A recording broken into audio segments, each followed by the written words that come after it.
You might be asking why I'm sitting here in front of this light. And let me tell you, my name is Brady. We're here in Joshua Tree, California. We're lighting a scene with a whole bunch of good friends. Hope you enjoy, all right? We're gonna get back to work. Take a ride with me through the howling wind. Back to bring it on back a bit to where it all began. When the sun was screaming, it awakened my dreams. Feel my heart beat, rhythm in the groove, sing to the beat. Don't feed the fire, let's bump the flame. I don't sing lullabies, I hit it like a hurricane.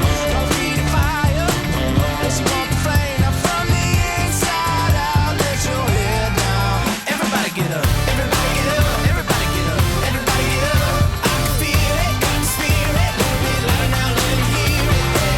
Everybody get up, everybody get up. Hey, is this thing on?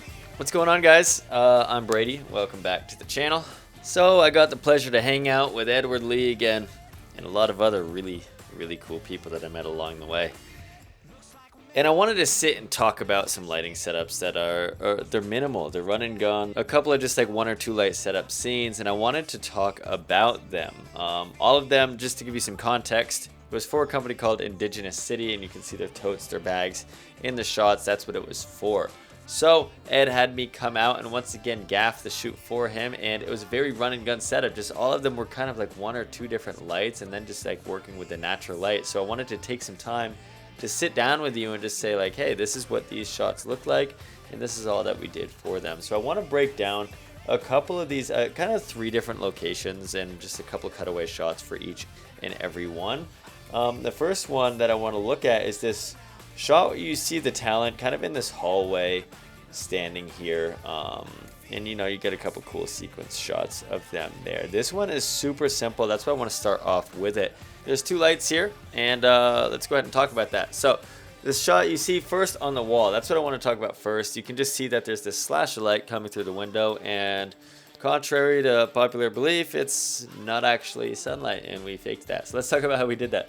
That was an Aperture 1200D. Now this was one of my first times using the 1200, especially in the desert in the middle of the day. We brought this light, and I used the narrow reflector dish, and I brought this light like 40 feet away from the house, shining in on this window to then splash on that back wall. And I did that because the further I pull back from the window, the more narrow that light is going to be looking like coming through the window. If we had had it like super up close to the window, it would just be filling the entire wall, and we wouldn't get this kind of slash of light accenting those kind of ceramic pieces on the wall.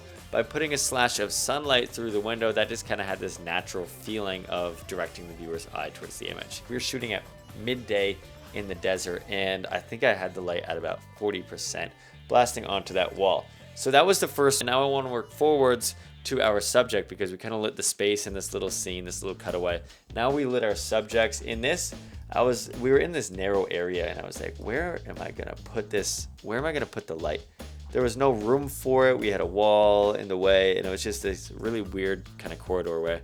So we took a 600D, and we just had that on a softbox coming from frame right. And that kind of was motivated from some other window light coming throughout the house. We wanted this kind of mid-key, not crazy low-key, embracing all the shadows look to it. So we brought in this softbox on frame right, just bringing in some level on our talent's face, in the bags, and the side of their arms as well. So that was the first shot, really quick and easy, and you're going to see that pattern throughout this entire scene.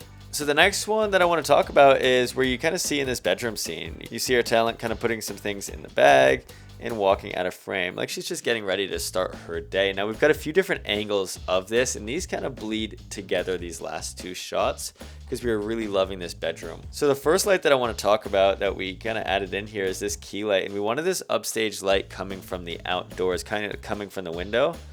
And we've got a handful of shots of her just sitting on the bed, just kind of some glamour shots if you want to call them that.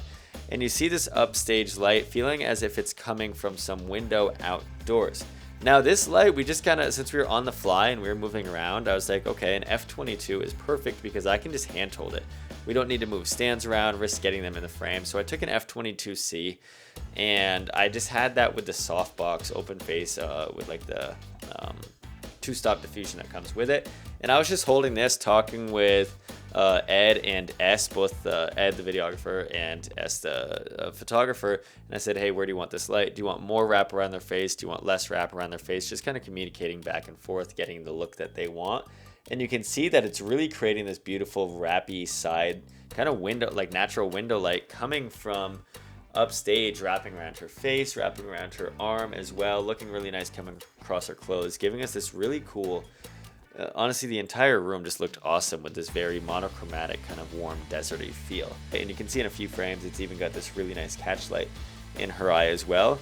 So that's what we had for that one light. So, you know, she gets ready. There's not really like a storyline being followed here. This is kind of like more of a montage style project. So we moved over to this hallway as well, kind of like this closet area of the same bedroom that you can kind of see in the background of these sitting on the bed shots. But now you've got some of her standing here, you've got some tights, some her looking at the camera, and then you've also got her walking out, you know, leaving the room. So there's a few different shots, but all of them have the same lighting setup for this third look that we're talking about here.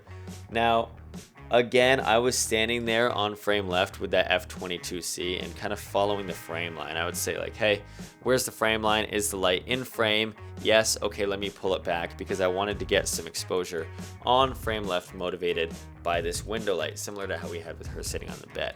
So that was the first light, again in f22C. And I do want to mention that all of these lights were 5600 Kelvin throughout the entire day. But going back to this lighting setup, you can see on the wall on frame right, we're playing around, and throughout the day we were playing around with this shadow detail on the wall with this slash of light coming through kind of from that back room.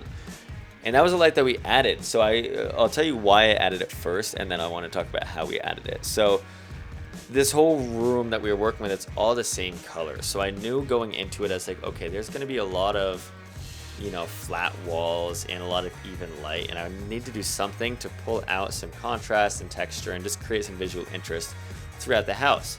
So I was looking at this scene and I was like, what if I just put a slash of light on the frame right wall, so when she walks into the frame you can see her shadow, and you can see this whole shadow walking by the wall. And I asked Ed and S, and I was like, what do you think about this? And I put up a quick light to survey it, and they're like, yes, I like it, let's roll with it. So first of all, with this hallway shot, with being able to see down the hallway, it was bright outside. So we put down this curtain so we were not getting as much bright exposure outside. So that was one of the first things that we did, just to darken that up. But to get this slash of light, we had a bathroom right there, and there's just a really narrow area, and I was like, there's no way that we can fake that sunlight coming through the direction that we wanted to. But then I saw a mirror, and mirrors are fun. Mirrors are your friends. So I was like, okay, let's redirect this beam of light from outside. So I shot this light outside off of a mirror, then redirecting this slash onto the wall. And it was nice that we had a long rectangular mirror, because it was just like this little narrow slash of light coming off of that was being reflected onto the wall, and it created this shadow as she walked by. And also when she's standing here in some of these tighter shots over by the closet, you can even see this light playing into her upstage side. So it kind of had a couple different purposes for a couple different scenes. Again, we were kind of on the fly, run and gun, just shooting as we saw things rather than staging each and every single shot. So the light that I did for this, again, it was that 1200D. I'm sure you could have guessed that because it was bright enough to be able to throw it that far through some of these windows, because these windows had a little bit of like tint to it as well. And I just had that on the narrow reflector dish, and I had that outside shooting into the bathroom. And again, it might have been closer to 80 or 90% on this one because it was throwing so far and bouncing. But that's all that was, is just bouncing it off of the mirror and shaping the mirror and kind of moving it back and forth to place where exactly we needed it on the wall to give us this shadow play and shadow detail. So 3 different scenes, there were like a handful of different shots, and all of them were really minimal and run and gun. And I wanted to talk about them because it was just really a matter of getting creative with our shoot. Not all of us always have these narrative projects where we've got all of these specific shots that we need to be lit for each and every one. Sometimes we just need to throw things up, and the photographer or videographer want to just work with what they got, move around, kind of bounce around, see what they see. So I kind of just made this broad lighting setup that was flexible for a lot of different montage style shots, and that's why I wanted to share it with you. Again, it was just playing with soft and hard light like I do all the time, creating slashes of light on the walls, throughout the scene just to create some visual interest, and then giving a nice pleasing soft light across our talent and subjects as well, using stuff like the F22C or the 600D in the softbox. But that's going to wrap all of this up, this entire video, so I hope that you guys enjoyed. I'm going to leave everybody's information below as well as a link, and I wish you the best. So I'm going to go eat my chicken patty that's waiting for me over there, and I'll see you guys next time.